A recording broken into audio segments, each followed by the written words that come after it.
춘배의 똑똑한 부동산 시작하겠습니다.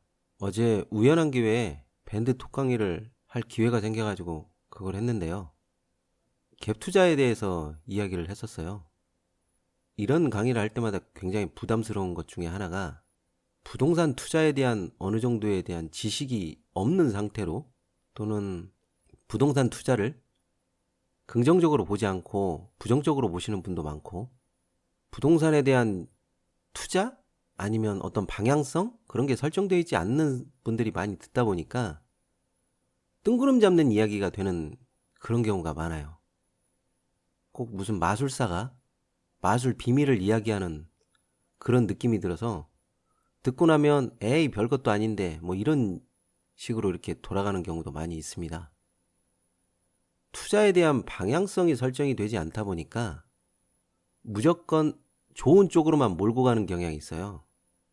그것은 투자를 바라보는 입장에 있어서 모든 투자가 다 그렇지만 좋은 점이 있으면 분명히 나쁜 점도 있거든요. 장단점이 존재하는데 장점만 보려고 하니까 단점을 전혀 감안하지 않더라고요. 갭 투자는 원래 지방에서 생겨났어요. 그런데 이 지방에서 생겨난 것이 유행처럼 번져가지고 수도권까지 올라갔는데 입지가 완전히 탄탄하고 수요가 확실하게 받쳐주는 그런 곳에서 갭 투자가 일어나기 마련인데 무조건 차익만 발생하는 단기 구조로 이게 뻗어가는 그런 형태의 투자 방식이 변하더라고요. 원래는 그게 아니었는데 집을 하나 사서 전세를 주고 그걸 가지고 있다가 또 2년 후에 전세금을 올려받고 하는 이런 것들이 생각만큼 그렇게 간단한 것이 아니에요. 어제 역전세 얘기를 하시더라고요. 역전세가 나면 어떻게 되는 거냐고. 제가 방금 전제로 깔았듯이 갭 투자는 역전세가 날 곳에 갭 투자를 해서는 안 되죠. 우리가 부동산 투자를 말할 때 폭락이라는 말을 굉장히 많이 해요. 그런데 이 말도 생각을 해보면 폭등한 적이 없는데 어떻게 폭락이 있어요. 폭락을 했다라는 것은 앞에 전제가 폭등이 했다라는 이유가 있어요. 가격이 단기간에 급격히 뛰었다라든지. 그런데 겨우 물가 상승률에 기인해가지고 많이 올라봤자 1년에 4%? 2년에 10%?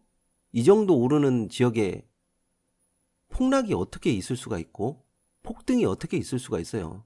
사실상 갭 투자는 폭등이 일어나는 곳에 갭 투자가 들어가면 안 되죠.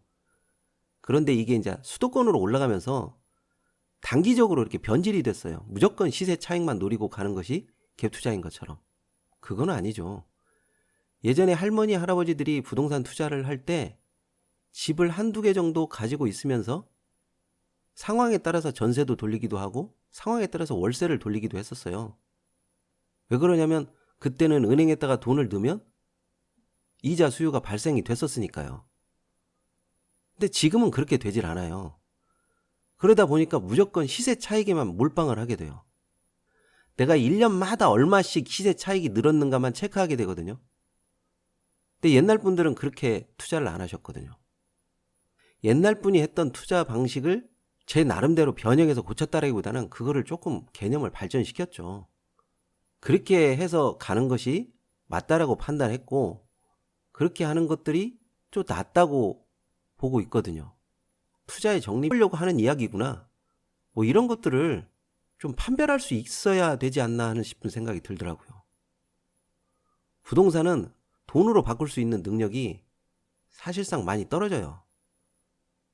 근데 이게 보기에 따라서는 돈으로 빨리 바꿀 수 없다 보기 때문에 돈이 모일 수 있는 시간적인 여력이 생길 수 있다는 것을 전제로 할 수도 있고요. 어떻게 바라보느냐에 따라서 관점이 굉장히 달라진다는 얘기죠. 단순히 갭 투자에 관한 장밋빛만 심어준 것은 아닌가 하는 생각이 들더라고요. 제가 의도하는 것은 꼭 그런 것은 아니었는데 말입니다.